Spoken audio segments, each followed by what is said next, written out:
Hey everyone, and welcome back to the Firefighters Podcast, where we seek to develop, inspire, and motivate the world of the emergency services operator through a series of wide-ranging conversations. Now, before we go any further, just hit that rate, follow, or subscribe button on whatever platform you're listening to. It's a key performance indicator for us and helps us reach even more people. Now, here's what we've got for you today. Morning folks, today on the podcast we're doing something randomly topical because it's actually Diabetes Week here in the UK.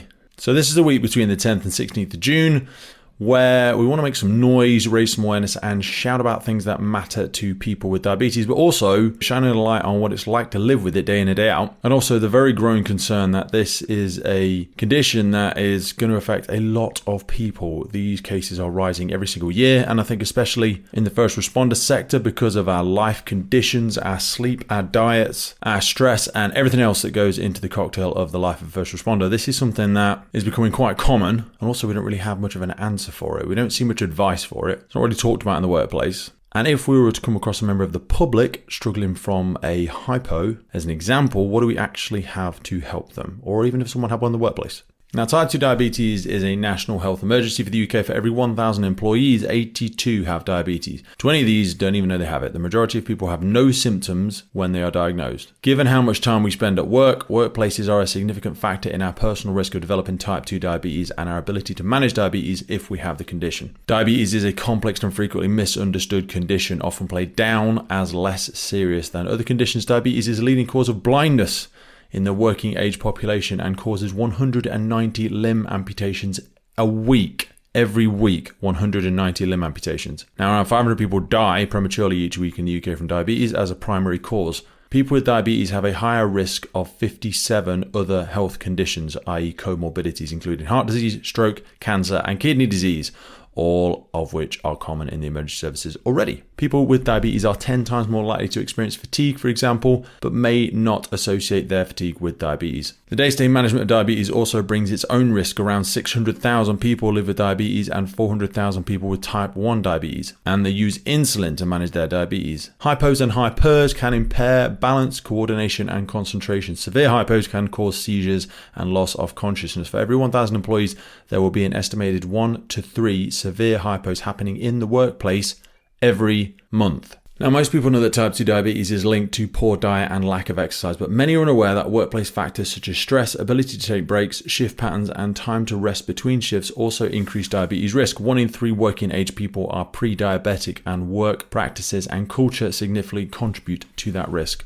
People who drive, as an example, for a living are estimated to be twice as likely to develop diabetes than the average population. I will repeat that. People who drive for a living are estimated to be twice as likely to develop diabetes than the average population. Now, not only can your workplace increase your risk of developing diabetes if you have the condition, your workplace might create barriers to managing the condition effectively. Around 75% of employees with diabetes said they frequently went against their doctor's recommendations by running their bloods high at work, i.e., they reduced their medication dose to avoid a risk of hypo. However, the trade-off to doing this is an increased risk of long-term complications and comorbidities. So you're basically just stealing your health from tomorrow. The understanding and attitudes of line managers plays a major role in how well employees with diabetes can manage their condition effectively at work. Only 48% of people with diabetes attend their regular diabetes check.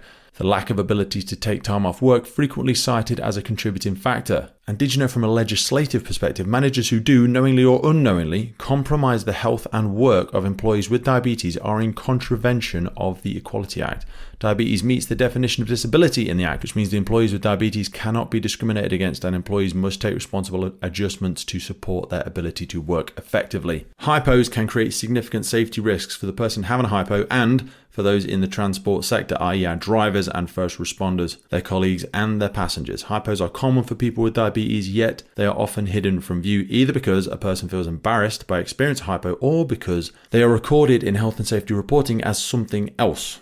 Not managing diabetes effectively can make you 30% more likely to have an accident than drivers without diabetes. So today I'm speaking with Kate Walker, an expert in the sector from Diabetes Safety. And we're going to talk a little bit around diabetes globally, diabetes in the UK, what happens when you get it, the worst case scenario, the indicators of you having it, and some solutions, diet change and lifestyle elements as well. Because we want people to stay in the job, and we don't want this to become a thing as we get older that pushes people out. Employees with poorly managed diabetes are also likely to exit the workforce prematurely. An estimated 38% employees with diabetes aged 45 to 64, there is a lot of those people in our workforce at the minute, exit the workforce early due to diabetes complications. That's 38% of employees with diabetes. So to throw those numbers up, if you have a workforce of 1,000 people, this could be the equivalent of losing 14 highly skilled workers in the age bracket of 45 to 64 each year to diabetes complications. So there's stuff in here about what to do, how to manage it, information for managers as well. Because as a manager of people with or at a risk of diabetes, you need to understand how to support your team and assess whether work practices and culture are increasing their risk. You also need to understand the regulatory implications of diabetes, including the requirements of the Health and Safety at Work Act, the Equalities Act, and DVLA's drive-in regulations. Diabetes is a known and foreseeable risk in the workplace, and a failure to manage diabetes may lead to a criminal conviction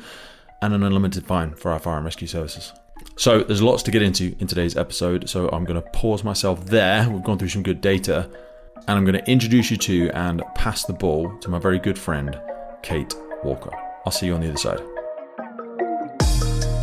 Kate, I was really interested in speaking to you today because I seem to have quite a lot of friends, certainly in the first responder sector, but also just in my own personal life, who seem to be having challenges with their body as they're moving through life. And the rise of diabetes has just been quite surreal. I have a childhood friend, Steve. His name's actually James. We always call him Steve because when he was in his early 20s, we knew each other since childhood, and in his early 20s, he realised he had diabetes because he crashed his car and he'd fallen asleep at the wheel. And he was always a very angry young man, and it all kind of connecting the dots looking backwards, one of those things. But he was told he had diabetes, and then he started having issues with his eyes. And this is getting onto why we call him Steve, because he had to have a patch over his eye, because he had to have surgery of some form. And I know there's something you'll be able to connect the dots for me afterwards about why this is, but he told me it was something to do with his diabetes. So he had to have a patch over his eye. There was a good film when I was a kid called Dodgeball. Don't know if you ever watched it. Yep. There's a guy in there who's convinced he was a pirate, and he always used to call himself Steve the Pirate. I don't know what his real name wasn't Steve. So anyway, that's why we called him Steve. And then he put on an obscene amount of weight, so we used to call him the Fat Pirate. And he hated it. To be fair, he's still a friend now. But what was happening to Steve? Like when I was a kid and I used to go around his house, we used to eat terribly. It was horrific. It would be like roller cola and wagon wheels and refresher bars non-stop. Like, why are we seeing so many more people with diabetes in the UK? It's a great question. It is rising rapidly. We've just hit over 5 million with diabetes now in the UK. Wow. And I think it's important. Is your friend type 1, type 2? Don't know. He has to inject insulin every day. So help, because there'll be loads of people listening who are probably where I am, where they don't know which one's which. How dangerous is it? Which one kills me? Which one do I have to inject insulin for? Both. Both kill you? Well, not kill you. Not today. Both need injected insulin for. Do they really? Yeah. So type 1, so 5%. There's about 400,000 people with type 1. Okay. And I think it's really important for people to understand the difference. So Definitely. type 1's an autoimmune disease. So at some point, something in their body caused an autoimmune reaction, and the pancreas, the thing that produces insulin, fully stopped working. Doesn't produce anything. You'll often see them now with sensors on their arms, and they have to inject. So every time they take in carbohydrates or eat, they have to inject their own insulin. So rather than like our bodies regulate for us and we just take it for granted our blood sugars stay safe, they're having to regulate all the time. It's a job in and of itself. Yeah. And then you have the mess, like it gets hot some days in England. And then the insulin works differently because it's a chemistry set, so they have to adjust. If they exercise, it has to be adjusted. So for those with type 1, it's a real day job to try and continually manage what we take for granted that our bodies do. Right. So that's an autoimmune disease. And then type 2 is caused from lots of different factors. I think there's a real stigma around obesity with it. So type 2 is something you've done yourself, unfortunately. It's likely a lifestyle nutrition thing. Type 1, because an autoimmune disease, like the one, like AIDS as an example, I'm not saying people have got AIDS, diabetes, but that's an autoimmune deficiency syndrome or something like that, is what AIDS stands for, something like that. That's something you're just very unfortunate to have had perhaps. In type 1 is the same, yeah. Type 1, right.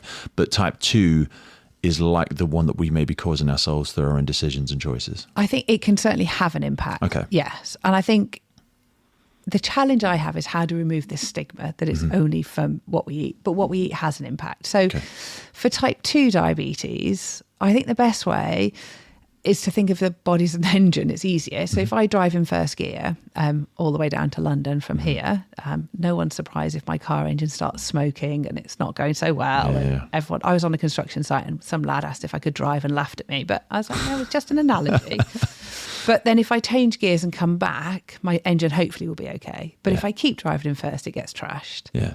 So that's what we do to fire engines. They sit there doing nothing all the time. And then we rev the arse off them for about 25 minutes, but just buzz them into the middle of town, pump through them, and then put them back and don't do anything with them again. And they're just really not good for the engine, to be honest. And here's exactly the same thing for the human body, is exactly that. If we keep hammering the pancreas, at some point, the warning lights come on, and that's pre-diabetes. This episode of the podcast is brought to you by Gore-Tex Professional Fabrics. Now, we all know the working environment of a firefighter is filled with challenges. We face serious risks on the job, such as heat exhaustion, burns, physical and mental stress, and we frequently come into contact with high levels of toxic chemicals. Now, I have been wearing Gore-Tex for nearly 2 decades on the front line, working in hostile environments, tackling challenging incidents from firefighting to water incidents and in urban search and rescue environments. Gore-Tex have a well-earned reputation for protecting professionals in the fire and emergency services through their family of highly innovative, waterproof, breathable moisture barriers that exceeds global performance standards and are trusted worldwide. Gore-Tex, going further together. I remember someone telling me an analogy around that there's only so much your pancreas can tolerate. Once it's gone, it's gone. It's not like something you can then develop back and it will again be perfectly healthy. Like if you end up getting type 2, that's just it. You'll have type 2 forever. No, there's remission guidelines for type 2 now. I apologise. Okay. No, not at all. So there didn't used to be. They used to always, the remission guidelines came after cancer remission. So it's quite interesting. But I think, so there are guidelines now. So it depends how much you've hammered the pancreas, depends whether it can cope or not. So if you catch diabetes early enough, not catch it as in get it like a cold, but catch that you've got the kind of symptoms or that you may be on the edge of it, you can do something to reverse it if it's caught early enough and your body can. But I think for me, we need to remove the stigma. Food doesn't help, but so does stress. It's a hormonal condition. So insulin's a hormone. So when we start playing with other hormones and we get stressed or other factors, shift patterns alone, there's loads of clinical evidence that shows shift patterns alone can cause diabetes because it changes it. So I think in this industry, there's a real increased risk. But, just because someone's slim because they've or ripped or whatever or fit doesn't mean that they've not. Steve Redgrave is a type 2 diabetic. Yeah. So he was eating 8,000 calories a day. Can't have been unstressful to get 4 gold medals. I trained with Steve a couple of times at Loughborough University many, many years ago, like 12 years ago. And there was a lot of people with the greatest respect at Loughborough University. I'm not saying Steve was one, but a lot of us, myself included, I'm a recovering addict, were playing with our hormones in a variety of ways. And I actually went through a process of injecting insulin and I was never diabetic, because it's a thing that bodybuilders and or strongmen do for the reverse reason, i.e. you want to keep eating more and more, like Steve was eating 8,000 a day. I was certainly up around that, bit heavier probably because I was about 24 stone. And you'd inject insulin because it causes your sugar to crash. And then you'd be really hungry again. So even though you've just eaten a massive meal, you'd inject insulin and take it alongside growth hormone and all this sort of jazz. A horrible, terrible thing to do to your body. For sure. And my body is still writing checks, or it's still paying the price for all the checks that I wrote back then. And I'm quite confident, that's why I was so interested in having this conversation with you, that I will likely, if not already, and I'm pretty very clean with everything now. Like I haven't drank in 15 years, haven't taken drugs in 14 years, and I eat very healthy, super hydrated, all that sort of jazz. But I feel like that is likely in my future. And I look really old, but I'm actually not as old as I look. So I feel like a lot of this stuff's going to show up in my future. And I imagine a lot of athletes that have played around with their bodies. And again, if we zoom out to that tactical athlete analogy with firefighters, because I did shift work even before I was in the fire service. And like you say, the shift work, I think it's like 4 times more likely shift workers are to develop cancer. And then in the fire service, because of the carcinogenic effects and all that sort of stuff, I think we're 5 times more likely. My maths doesn't work, but if you compound both of those, then add stress, then add our diets, it's not a very good cocktail. Then when we say, is it all right if you work till you're 60? And we go, yeah. And then I'm like, I feel like it's a narrowing path, like you're going uphill your whole career. And I'm not trying to be like catastrophizing and saying it's all terrible. I love it. But when you're young, you can kind of jump around all over the place, can't you? It's like a big wide path. You can get drunk, you can have a takeaway, and then you can still get up tomorrow and do the Sunday park run or a marathon or whatever you want to do, because it doesn't really matter. But as you get older, path gets narrower, doesn't it? And you can't bounce around all over the place and do whatever you want. You need to get a little bit more tactile. I imagine if you and I went out tonight and had an awesome night and got drunk, you might not be fantastic tomorrow. Maybe it'll take you 1 or 2 days, not making a judgment on your lifestyles. But I think for most people, certainly in this room, we don't bounce back as quicker. Then if you add in these landmines on that already thin path, I think without the education and the things that we're talking about today, we're not going to make it. We're not going to be able to continue to enjoy our careers and our life for as long as perhaps we think we will, if we don't start making these strategic changes now. Does that make sense? Yeah, I think it really does. I think it's a very valid point. And there's a lot in that, but I think one of the difficulties is diabetes was always seen as the older man's disease. Okay. It was always thought like that, but actually it's dropping in age. We've got under 12 with type 2 diabetes now in Walsall.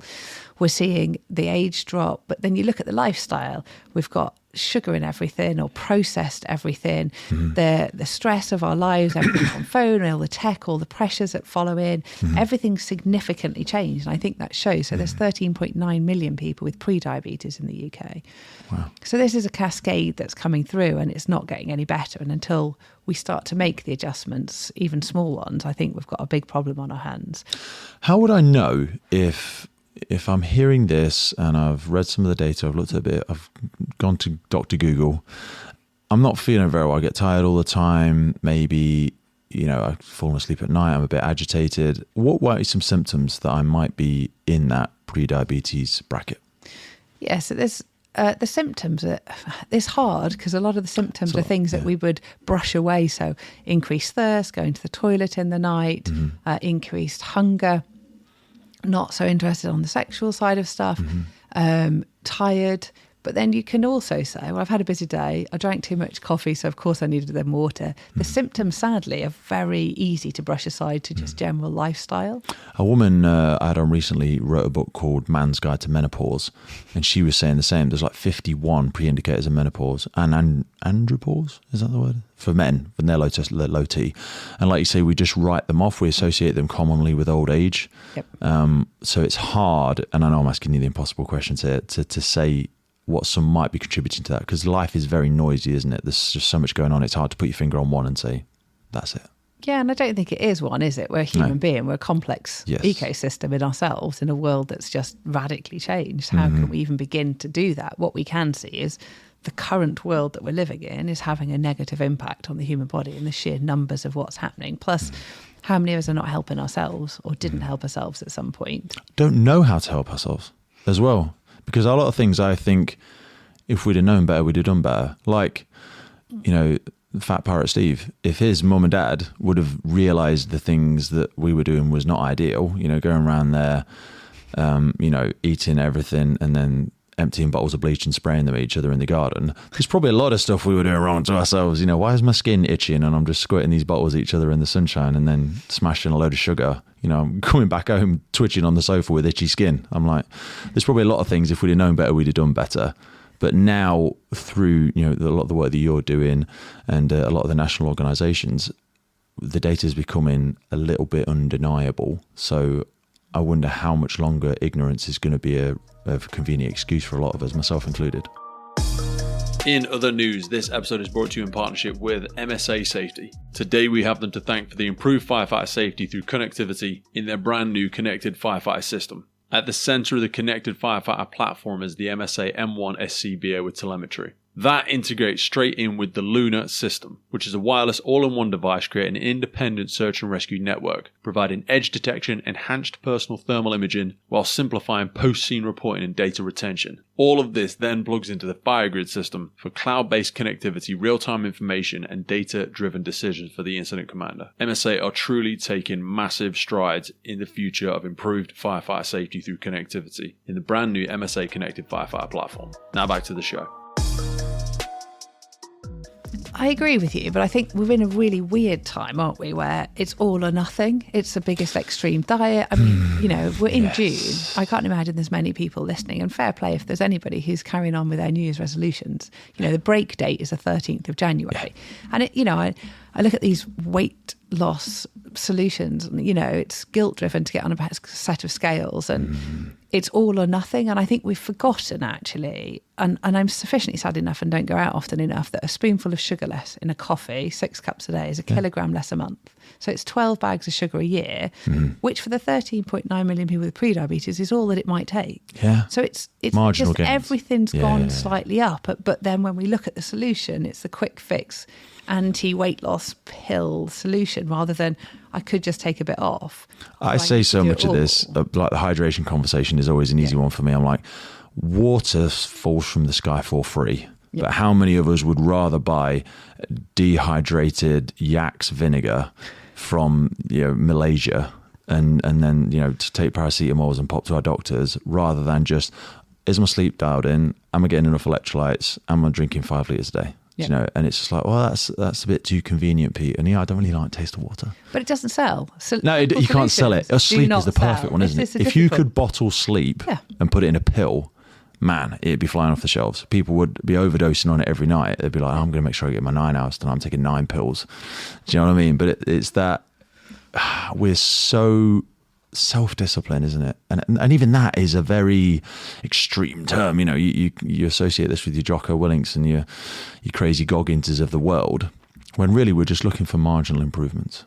But if we thought that marginal improvements were the right thing, maybe that would help. But no one's really saying it. It's always like, well, actually you should have done this. And when you Google itis and all the stuff that comes out of it, it's this, we should have done more. We should be doing this big thing. We should, rather than people going, you've smashed it, you've done a small change, you've managed it for 3 weeks, another 3 and it's going to be habit anyway. Tony Robbins always used to say, you should all over yourself. You should all over yourself. It's like, I should save a bit more money. I should eat a bit less. I should spend more time with my partner. I should. But we're always told we're wrong. We're told all the time we're wrong, aren't we? And no one's saying, actually, that'll do the job. That's good enough. Well done. So take us into some of these. And again, a lot of these were useful lifestyle thought process for people to go to. We're not going to catastrophize and we're not going to dictate to people. But what might be a few useful marginal gains or a few useful ideas for people to try and flirt with? I always say, don't let progress be the enemy of perfect. So what might be a couple of things? Because we're not looking for perfection. I'm not saying only drink water and electrolytes and only eat chicken and rice and make sure you get 3 veg and that's it. 9 hours sleep every night. Right, there goes my social life. Me and my wife, the only thing we enjoy doing together is drinking Prosecco on a Thursday. So marriage is over. This is not sustainable. But what could be some of those things that people could start thinking about? I do think the 1 less is a big start. We've got a big campaign on that. I think you could be 1 less of anything that we do. I think that's a big win. That once you've done it for a few months or a month, it's habit. It's forgotten that it ever happened. I think that's a big part of it. I think the other part, you need to know your own health. Go and have the medical test. Go and find the answers. Find where you're starting from. Because where do you go and how do you know if you've improved? I think it's hard. We all like to know. So when we say medical test, this is what frustrates me about the UK health sector a little bit. Like, we don't commonly get our bloods tested. I can't just... I'm sure I could, but it's not massively accessible for me to go privately. I used to get my blood tested all the time. I haven't done it in ages because it was really frustrating. I used to have to travel to Birmingham and pay, I think it was about £120 to get all of my bloods done. I had to get a spectrum and tell me where everything was. That's not really very as easily accessible if you go to your local GP. No, but things for me, obviously, my world sits around diabetes. That is an easy test to do. Okay. You could get it done at the GP or you can buy testing kits and check your blood finger prick test straight away. You need to be careful when you're testing those, because obviously if you've just it's a bit like your weight as well, donut, isn't it? Like for women, theirs will fluctuate over the menstrual cycle, morning, evening, afternoon. If people were going to start checking their blood, what sort of times a day should they do it, and how often would they need to do it to start getting a rough indication of where they sit? First thing in the morning for a few days in a row would give you an indication before you've eaten. And I just think, how do we know if we don't check? We don't know what's going on inside. We know there's a million living with diabetes and undiagnosed. And you asked about your friend with his eye. The longer blood sugars stay high, it's effectively rotting us internally. So if you imagine a glass of sugary water and dropped a dull coin in, one of my constructions boys told me it would sink. Smart kid. That's not really my head. I was beyond words. 10 points. 10 points is what I gave him. But over time it would shine, the coin. And then again, what happens internally, it doesn't shine as non-robots that we are, but it would start to rot, and it's the back of the eyes, it's the bottom of our feet, and it's well, that was the other thing as well, because he started getting, I think, gout or something, and we always used to say to him, "You're going to get a peg leg. You are a pirate, Steve." I said, "Steve, you're a pirate." amputations a week in the UK from diabetes. 190 every week in the UK. Wow. If you want to not eat lunch, he just uses compression socks now and does something else. But he is a pirate. I think he's just in denial still, and he's like 38. He's a pirate. But no, it's serious, isn't it? It's just like, Christ, you've had to have your leg cut off from something that, and it's so easy to write it off as medical. And like you say, for the uneducated like me, and people go, "Oh, it's not my fault, I've got diabetes." And I just go, "Oh, man, that's really rubbish." Genuinely, as much as we laugh and banter and blah, blah, blah. I'm like, dude, he does struggle. He struggles a lot with his weight. He disengages from life a little bit and doesn't join us in certain things because of these challenges, physical challenges that he has. It's hard. But some of it, I just think, mate, you could be doing a bit more. Come on, there's some low-hanging fruit here. Because eventually his world will shrink to the extent that he probably will die young, and we'll put him off on a ship and sink him in the ocean somewhere, a proper burial. And but I don't want to lose him. In all seriousness, and he has children now. I worry about him, and some of those things I think are in his sphere of control. 190 a week. Yeah, they still use maggots in the NHS to clean them. So if you do want to put yourself off any food, type in diabetic foot into. So what's happening there? Is that just because it's furthest? It's like you're right. Your extremities, poor blood flow, and blood flow. And then if they get a slight cut or a nail goes in, because the sugar doesn't allow the foot to reheal, it starts to go really nasty. And if they can't feel the foot, it might have been there for a while, and off the problem begins. And then all the complexities that come. And this is what I'm saying. I think for me, diabetes is a gateway disease we don't see. It's 500 people a week die needlessly from it, 550 heart attacks, 700 something strokes. I mean, the data from diabetes, and I think it's this hidden epidemic that I talk about a lot, because it's not, everyone knows someone with it, but they don't understand what it leads into and the complexity of it. And for your friend, there's this other challenge. If it's type 1, there's we have a charity arm, and what we hear, it's hard work, it's lonely and hard work. No one else really understands. Every time you think about eating something, you've got to work out how much to put insulin against. It just feels like it's excluding you from everything as well. There's new kit coming out, which is quite cool. So the sensors you can be on their arm. Yeah, I've seen a few of them. I don't know what companies are, but yeah, they hook up to your phone, don't they? Yeah, and they're now going to start talking to the pumps. So the pump that puts the insulin in will start talking to the sensor, and it's effectively an external pancreas. It'll do it itself. They'll talk and communicate, which is great, particularly for the little ones and their parents. But equally, if Steve is struggling, I love that you call him Steve. I was waiting for you to call him Steve. Well, I don't know what else to call his him. name's James. James Steve James. I think it's that real difficulty. Yeah. How do we help people with that? And I think it's a hard condition. So for people that are actively monitoring, because this is something. So when we go to incidents, we have our standard checks. We have like a sample, signs and symptoms, allergies, medications, pertinent history, last oral intake, events leading up to all that sort of jazz. Take some blood pressure, all this sort of stuff. And only in the past, I would say 4 or 5 years, did we get issued with glucose monitors. Yep. And because people that are acting erratic and maybe seem a bit drunk, sometimes they've just got low blood sugar. Yeah. And us and the police will unfortunately treat them differently until a paramedic arrives and goes, "Oh no, they're just low blood sugar. are actually diabetic and we didn't know, and all this sort of stuff. Talk to me about the work that you've been doing, because you've been speaking with a few fire and rescue services around the UK, because even though we've got these glucose monitors on there, there's not much we can do about it. And we, depending where you are in the UK, fire service tend to get there very quickly when we're called, because we're not as busy as the ambulance service, and the police, there's like one of them covering every 100 miles, unfortunately. But the fire service get there pretty quick. So we're like jack of all trades, master of none. Big red box full of tools and toys, and we're trying to fix the problems. But we don't have anything really that if you're having a heart attack, great, we've got a defib, we can do the thing and carry on until someone else gets here. If we realise you're in a hypo, there's not really anything we can do about it at the minute. We just go, yeah, hypo, tick, high five, wait for the paramedic. Like, what else should we be doing about it? So talk to me about the work that you've been doing and why you're interacting with a lot of fire and rescue services around the UK. So it's really been interesting journey that we found for me around diabetes, and exactly that. Why is there not something out there? Like, what does happen? What would somebody know what to do? Lucozade starting not to have sugar in. We don't have sugar in products. A lot of sugary products have caffeine. We really don't need to give someone having a hypo a load of caffeine at the same time. And, we've really I gave them a low sugar Red Bull because I just figured that was, because that's just done nothing. Yeah. But again, you panic and all of this sort of stuff. So I've been working with a good friend who I've known for many years, Dave, from Lifeline. Can't stand the bloke. He's all right.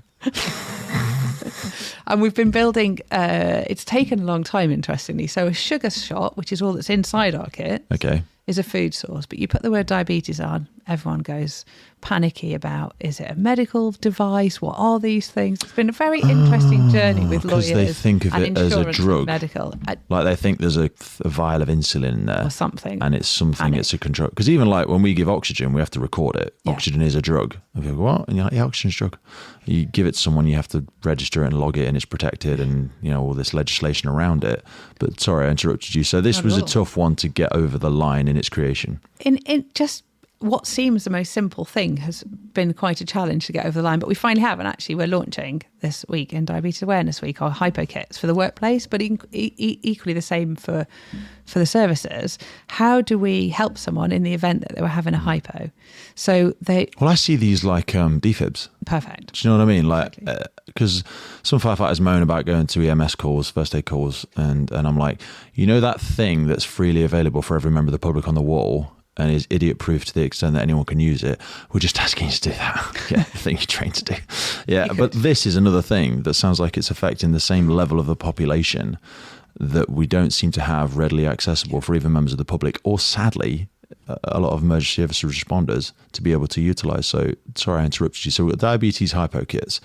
They look really great, to be honest. Thanks. Talk to us about what's inside them and a lot of the work that's gone into them, because they are aligned to the Diabetes Safety Organisation. So this is not we're not winging it with something that I've just chucked together in the garage. No, but I say that because you do see a lot of companies popping up these days, and it can look very good, and then you're like, oh no, you don't know anything, and there's no data behind this. You just jumped on an opportunity.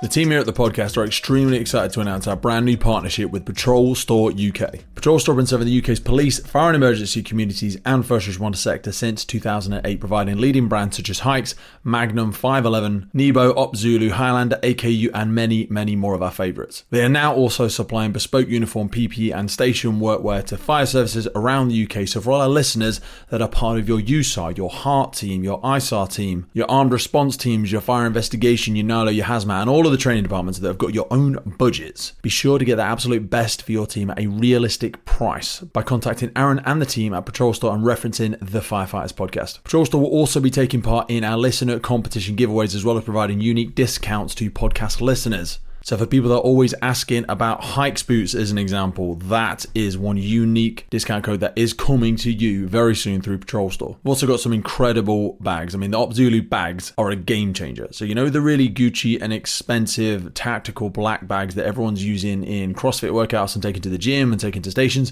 Well, they've basically got that, but it's made better and costs less because they're not slapping some Gucci expensive brand name on it and it's giving you what you want on a first responder salary. Be sure to keep your eyes in the notes of the episodes for links to unique offers and discount codes. And if you're looking to buy well and buy once, be sure to get in the notes and head over to Patrol Store UK. Now back to the show. So we know there's 1 million people in the UK on insulin now, and there's some other drugs as well that could cause a hypo. So these are simply, I say simply, it is the perfect amount of sugar that's needed to get someone out of a hypo. So if someone's sugars suddenly drop really low, they need to drink the whole of this bottle. We've kindly put flavours in from feedback for people living with diabetes on insulin, because actually they need to drink it all. And that's not an easy task when you feel rough. Okay.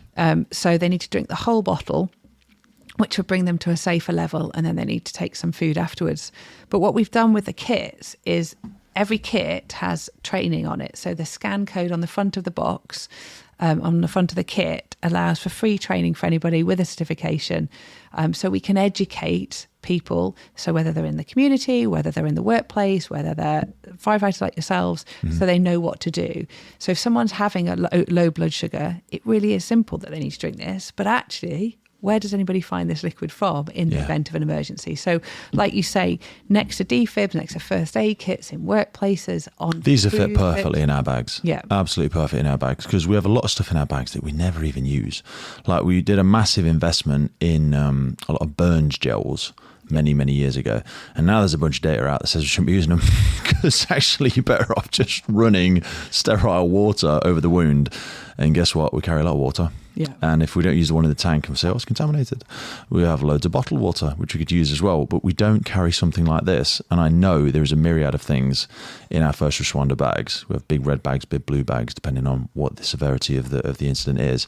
These would fit perfectly into it. But like you said, having them in the workplace for people to access for all of our backroom staff. Yeah. And also, I suppose the utopia for me would be having these accessible in the public, because like you say, there's a lot of families that go out and about and they'll have a child that's not necessarily hyper aware, or their child's with someone else, or the child's at school. You should have these in every school, every single school, every single workplace in the middle of the town. I'm looking on the back of this one. It says over like 3 or 4 years expiration on them as well. So it's not something that's actually, you haven't got to check it every month or anything like that. Most first aid boxes you go to are full of plasters that went out of date ages ago, and you still bloody use them. Yeah.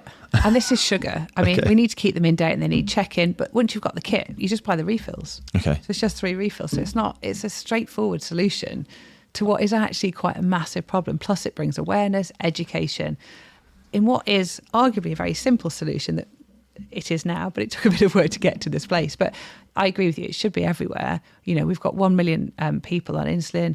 We've got 1 million undiagnosed. More people are going on to insulin. So we never quite finish. So type 2s can end up on insulin. That doesn't make them a type 1. Okay. So that progression of diabetes, type 2, the body needs more and more support as a pancreas does less. Okay. Up to the point that people with type 2 diabetes can end up on insulin. There's 600,000 type 2s on insulin. Wow. And they're often managed in GP land rather than consultants. They are not necessarily as well educated, not by their choice. They don't understand. They're just given it by the GP. I think there's a lot less education in that. And so I think insulin can't be cheap as well. Insulin must be something eventually the NHS is going to struggle to be supplying at this sort of rate, because I imagine that stuff's not cheap. And again, it brings all of the stigmas with it as well around needles and the additional hazards. I say when he was very young, obviously having needles in the house was not an ideal thing. And then when he has young children now, still having to do that. And he's a bit of a technophobe, so he's not got the thing in the arm. He just kind of measures it himself. And that's why, because I don't think he focuses on it enough, to be honest with it. I think it would be worth advocating for him to get the mix of the pump and the sensors, because then he doesn't need to keep... We've told him all the other pirates are doing it, but he does not seem to want to get on board with it. I think he's a technophobe. But he does it to his own detriment. I think he's had it for 14 years, longer, 16 years. But I still think, because he wants to stay included in a lot of the other things that happen in life, I think he just kind of denies it, or goes, oh yeah, well, I'm struggling today, or I'm struggling with this and whatever. But he just keeps doing things he shouldn't be doing. And maybe we're not massively supportive friends, although I don't eat badly or anything like that. A lot of the other friends do, but anyway, I digress. But I think it's not all about Steve. It's not all about James, Steve. But I think I'm not sure what to do now. But I do think as a statement of fact, I think a lot of people bury the head. We've got 1 million undiagnosed. There's a risk they can't feel their feet because their blood sugars have been high for up to 5 to 10 years, particularly men, and it's not meant in a rude way. They don't present as regularly. We are seeing that they come with the complexities. Maybe it was a heart problem that they had that was caused by diabetes. I think there's a lot of people burying their head, and when they're on the meds, it's like, oh, well, yeah, just on the meds, it's just diabetes. And I'm like, it's not just diabetes, but this is what it's seen as. I think that, the kits have the potential to save lives, but they also have a massive place to educate and bring up awareness. It makes it part of the conversation, doesn't it? It's a conversation starter. So take me back to the age analogy. We said we're getting a lot of people much younger now being diagnosed with this. Selfishly, and just thinking from my the area and sector that I work in, how can people be thinking about this in their 40s and their 50s? Like you say, this is a hard one to indicate because a lot of them are burying their head in the sand. They will contribute a lot of stuff to older age. If they're already experiencing some of the things, if their ears are pricking as we're having this conversation, what's it likely to look like for them over the next 10 or 15 years? Because I say they need to be working until they're 60. And also, what effect would it have on them in terms of, because some of them might be denying it. Because I don't know this. Maybe I should know this. I suppose if I am diagnosed with type 2 diabetes, it shouldn't affect my work. But if I'm a driver and I have to get up at 1 a.m., 3 a.m. and then 5 a.m. unexpectedly to drive at high speed, high focus, low sleep, high stress, malnourished, underhydrated, after having a 7-course dinner at 9:30 p.m. in the evening, I'm probably not going to be the best version of myself. Yep. And I don't want to see the cause of a crashed ambulance or a crashed fire engine to be written off against someone with type 2 diabetes. But I can very much see the likelihood of that. Yeah, and this is where I think what needs to be done to make sure there's a standardised piece of work around blue light driving, and it's understood not just because a lot of the safety critical work that we do in construction and logistics regions, and this then falls in with the blue light, is often looking at people with type 1 diabetes on insulin, which feels slightly isolating as well. But actually, what about our type 2s on insulin? And what about the spectrum, as you say? So early diagnosis may just be lifestyle, but again, can they change it and bring it back? Different meds have different impacts depending on how much support your pancreas needs. So I think bringing your best self is, if you have diabetes and you're managing it well, I think actually we've got a really healthy person and great for the workforce, because they're probably proactive in what they're doing. They're looking after the health. They're going to be very mindful and probably a lot healthier than myself. Those things are in your sphere of control. You've got to stack the deck in your favour. And the anticipation of life's natural, unfortunate decline, without sounding too catastrophizing, that things are going to get harder. That old narrowing path mountain analogy, they're not going to get easier. You need to get a little bit more dialed in on how your physiology works. Yeah, I think so. And just do more stuff that we know makes a difference. Those, as we said, there's marginal gains, the small things that will make a difference, keep people in work. And I think, again, though, it's testing. We know we're putting weight on, we might just deny it, or we know we're not looking after ourselves as well. We roughly know what we should be doing, and if we're not, it's going to have an impact. It's like driving in first gear and putting the music up loud, pretending I can't hear that the engine's absolutely screaming at me. Duct tape over the flashing light. And I go on, I say, construction sites all the time, they laugh at me. I'm like, yeah, but you're doing it to your bodies. Yes. I can go buy another car. It feels so emotive, though, doesn't it? It's almost emotive and slightly accusational when we look at it in that context, because it's easy to blame the healthcare, it's easy to blame the food industry, it's easy to blame my job. We like pointing fingers, we don't like pointing thumbs. That's the uncomfortable truth, isn't it? Yeah, because we don't want to look inside of what we've got to change or be honest to ourselves. We all have those moments, and I think, But even if we don't want to go that far, just have one less. Just make a small change, because the difficulty is it that we're aging, or is it that we're doing time under something that it doesn't like? So our bodies, and you can see loads of people go, well, I know my Uncle Bob was smoking till he was 104 and he never got. I'm like, great, try it yourself and see. I will always get these people throw stuff back at me and go, I'm like, look, this is your life. I'm absolutely cool for you to go see how that works out for you. Or we can say, over time, if we keep driving in first on our system, at some point, it's going to splutter or something's going to break. Then and the I'd say, next thing will how long go. do you think Uncle Bob would have lived if you hadn't have done that? Because he was one of the outliers. Yeah, total outlier. Do you know what I mean? My dad never really drank massive amounts, exercised 4 or 5 times a week. He owned a construction company, worked sort of 60 hours a week, and then he had open heart surgery in his mid-50s. And he would get a lot of stuff from the very overweight, heavy smokers, blah, blah, blah, on the building site who would say, you see, all that stuff doesn't make a difference, all the stuff, this, that, and the I just think that's the outlier effect. And it's also continues to perpetuate your own biased narrative, helps you continue to deny, doesn't it? Yeah. We're all that's the thing about data, isn't it? You could cut data however you like, depending on what your narrative is.